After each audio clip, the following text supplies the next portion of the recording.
Apple a récemment présenté iOS 26, ce qui a surpris beaucoup de monde puisque nous en sommes actuellement à iOS 18. Alors pourquoi ont-ils ignoré le 19 et choisi directement le 26? C'est parce qu'Apple a accumulé de nombreux systèmes d'exploitation au fil du temps, avec des numéros de version peu intuitifs. Par exemple, iOS, iPadOS et tvOS en sont tous à la version 18, ce qui laisse entendre qu'ils existent tous depuis 18 ans. Mais c'est seulement le cas pour l'un d'entre eux, iOS, qui est sorti en 2007 et qui a été mis à jour une fois par an depuis. Mais l'histoire d'iPadOS est plus compliquée. Bien que l'iPad soit sorti en 2010, le système d'exploitation n'a pas eu son propre nom avant 9 ans plus tard, en 2019. Mais comment cela se fait-il? Apple disait simplement que l'iPad fonctionnait sous iOS, le même système d'exploitation que l'iPhone. Et cela avait du sens à l'époque parce qu'au début de l'iPad, il n'avait aucune fonctionnalité logicielle unique par rapport à l'iPhone. Les gens l'appréciaient simplement pour son écran plus grand. En fait, lorsque iOS 4 est sorti, le multitâche était l'une de ses principales nouveautés, mais l'iPad ne l'a reçu que 5 mois après l'iPhone. Ce n'est qu'en 2015, avec iOS 9, qu'Apple a commencé à ajouter des fonctionnalités exclusives à l'iPad, comme Slide Over, Split View et Picture in Picture. En 2019, iOS sur iPad a commencé à être assez différent de celui de l'iPhone. Pour faire la distinction entre les deux appareils, Apple a changé le nom du système d'exploitation de l'iPad, passant de iOS à iPadOS. Bien que cela ait été la bonne décision, cela a fini par semer la confusion.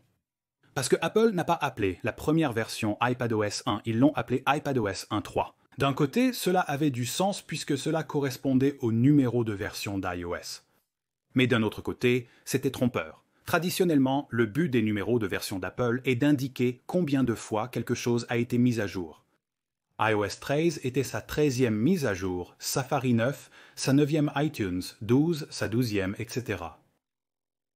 Mais Apple s'est écarté de cette tendance avec iPadOS 13, même si ce n'était pas la première fois.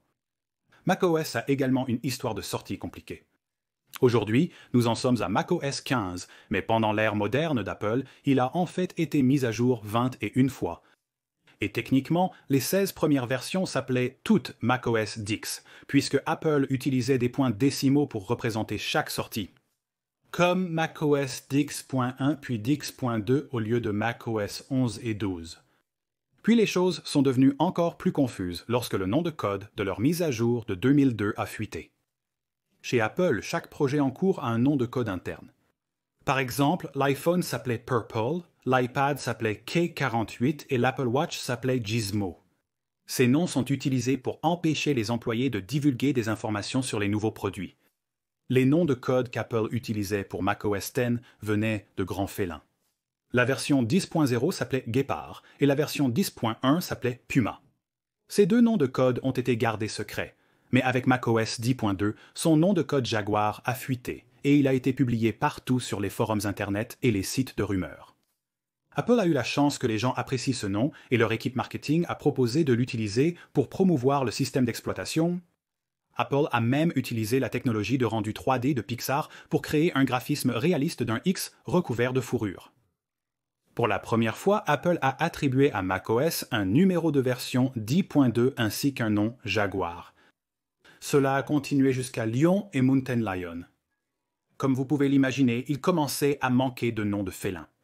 En 2013, ils ont commencé à nommer les mises à jour de macOS X d'après des sites naturels californiens. Et en 2015, Craig Federighi a dit ceci: « Système d'exploitation X est avec nous depuis plus de 15 ans, mais quand on le compare à nos autres systèmes d'exploitation, quelque chose saute aux yeux. Nous avons réalisé qu'il y avait un nom qui serait tellement plus clair et tellement plus élégant. Le nom est désormais Mac Système d'exploitation. » Ils ont donc supprimé le chiffre romain X de son nom, mais il était toujours présent dans le numéro de version. Ce n'est qu'en 2020 qu'Apple est passé complètement de X à macOS 11. Chaque année depuis, ils ont suivi le même schéma que leurs autres systèmes d'exploitation avec macOS 12, 13, 14 et 15. Voyons maintenant tvOS, qui a été fortement influencé par le Mac.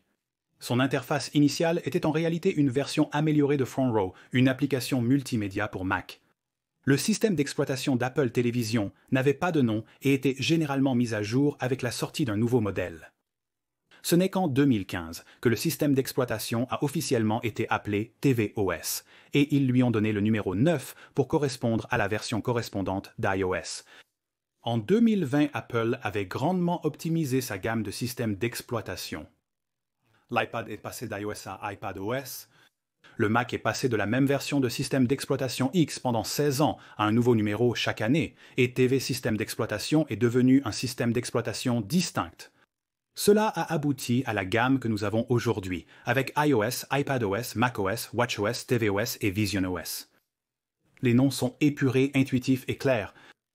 Mais il y a tout un autre aspect de cette équation qui n'est pas aussi clair, et ce sont leurs numéros de version. 3 d'entre eux correspondent: iOS 18, iPadOS 18 et tvOS 18. Mais les 3 autres sont complètement différents, avec macOS 15, watchOS 11 et visionOS 2. On pourrait dire que ce n'est pas un problème, puisque chaque numéro représente juste le nombre de mises à jour effectuées. Mais comme nous l'avons vu plus tôt, ce n'est pas vraiment le cas. Apple a été assez incohérent dans la façon dont ils nomment et numérotent leur système d'exploitation. Oui, iOS Bixby a eu 18 versions, mais macOS 15 en a eu environ 30, tvOS Bixby en a eu 17 et iPadOS 18 en a eu 6. Donc les utilisateurs se demandent que signifient vraiment ces chiffres. Pour dissiper cette confusion, Apple a repensé la numérotation de leur système d'exploitation.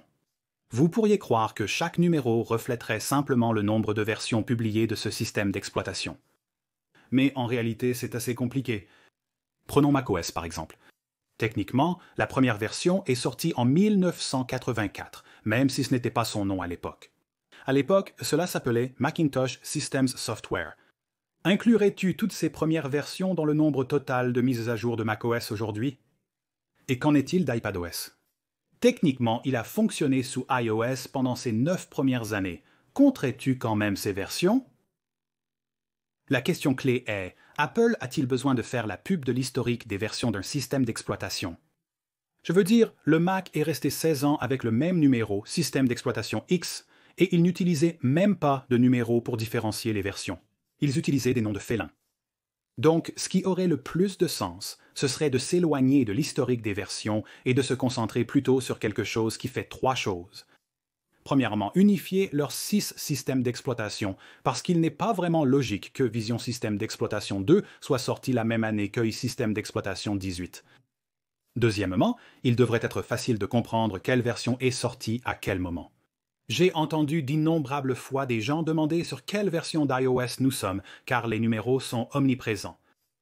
Et troisièmement, cela devrait être une solution à long terme qui ne s'effondrera pas avec la sortie d'un nouveau système d'exploitation ou lorsqu'on divise un système d'exploitation en 2, comme ce qui s'est passé avec l'iPad. La solution d'Apple a été d'adopter la même stratégie que l'industrie automobile depuis des décennies, donner aux nouvelles mises à jour un numéro basé sur l'année à venir. C'est pourquoi ils ont sauté iOS 19 et sont passés directement à iOS 26. Cela peut ne pas sembler intuitif aujourd'hui, mais ça résout tous les problèmes qu'Apple avait et ça rendra les mises à jour beaucoup plus faciles à comprendre à l'avenir. Merci d'avoir regardé jusqu'au bout. À la prochaine, Greg d'Apple Explained.